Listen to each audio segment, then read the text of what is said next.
নমস্কার বন্ধুরা, শেয়ার বাজার ও বিনিয়োগ চ্যানেলে আপনাদের স্বাগত। চলুন দেখে নেওয়া যাক 9ই সেপ্টেম্বর নিফটি কত দূর অবধি যেতে পারে।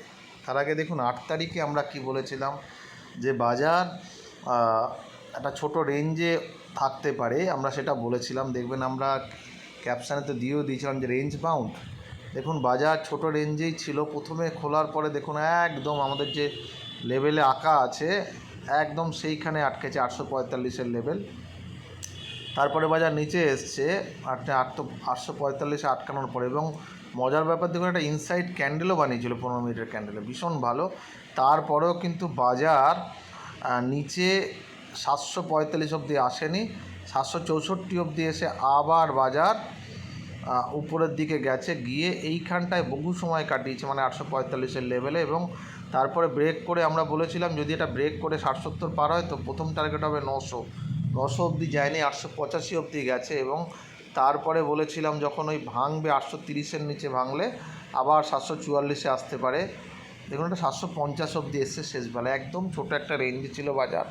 এবং আজকে হচ্ছে বাজারে বেশ কয়েকবার ইনসাইড ক্যান্ডেল করার পরও তেমন করে কাজ করেনি, যেমন এখানে করেনি, হতে পারে, এটা পার্ট অফ গেম যেটা বলা। তবে ছোট রেঞ্জে ছিল, কারণ বাজারে একটু এদিক ওদিকে একটা টানাপোড়েন অল্প বিস্তর চলছে। তবে আমরা বারবার করে বলছি বাজার একটা উপরের দিকে যাওয়ার একটা সম্ভাবনা আছে, খালি নানা রকমের বিশ্বব্যাপী যে একটা ওঠাপড়া চলছে সেই জন্যই বাজার দাঁড়িয়ে যাচ্ছে, নইলে কিন্তু বাজারে ইতিমধ্যে একটা বড় মুভ আমরা দেখতে পেতাম। যাই হোক, বাজারে দেখুন এখান থেকে 4টে ক্যান্ডেল করে রেড ক্যান্ডেল করে পড়েছে, আবার 3টে ক্যান্ডেল করে, বাজার কিন্তু বেশি একটা এদিক ওদিক করছে না। মানে হচ্ছে গিয়ে দেখুন এই 25,000 থেকে 24,500 যে লেভেল, এই যে 500 পয়েন্ট যদি আমরা দেখি, এর আগেও বহু সময় কাটিয়েছে। দেখুন এই জায়গাগুলোতে দেখুন, এইখানে দেখুন 25,000 থেকে এই জায়গায় কত সময় কাটিয়েছে, এবং এই জায়গাগুলো একটা ভালো একটা সাপোর্ট জোন আছে, আবার রেসিস্ট্যান্স জোনও আছে, মানে উপর দিকে পার করেও যাচ্ছে না, আবার নিচের দিকেও নামছে না।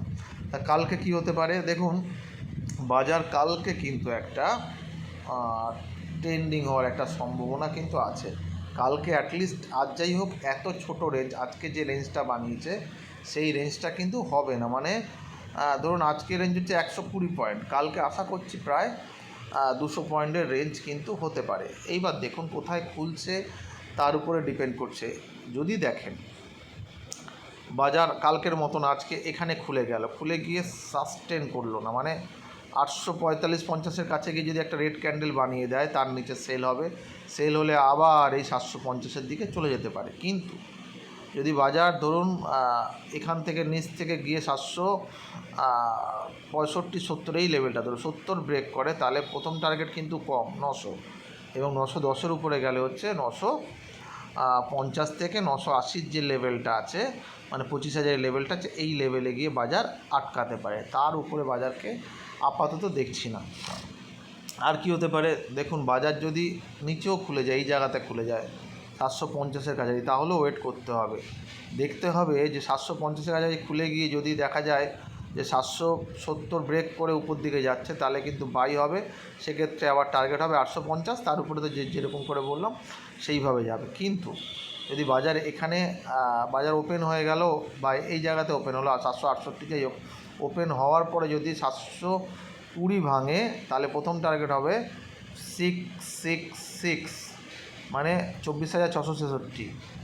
আর যদি 630 ভেঙে যায়, তাহলে কিন্তু বাজার প্রথম টার্গেট হবে 600, তারপরের টার্গেট হবে 500। কিন্তু এত অবধি বাজার সত্যি দেখছি না, তবে 600 অবধি তালে গোলে চললে এত অবধি আসতে পারে, তার নিচে বাজার আশা করছি যাবে না। এই হচ্ছে গে লেভেল। এবার দেখা যাক কালকে কি হয়।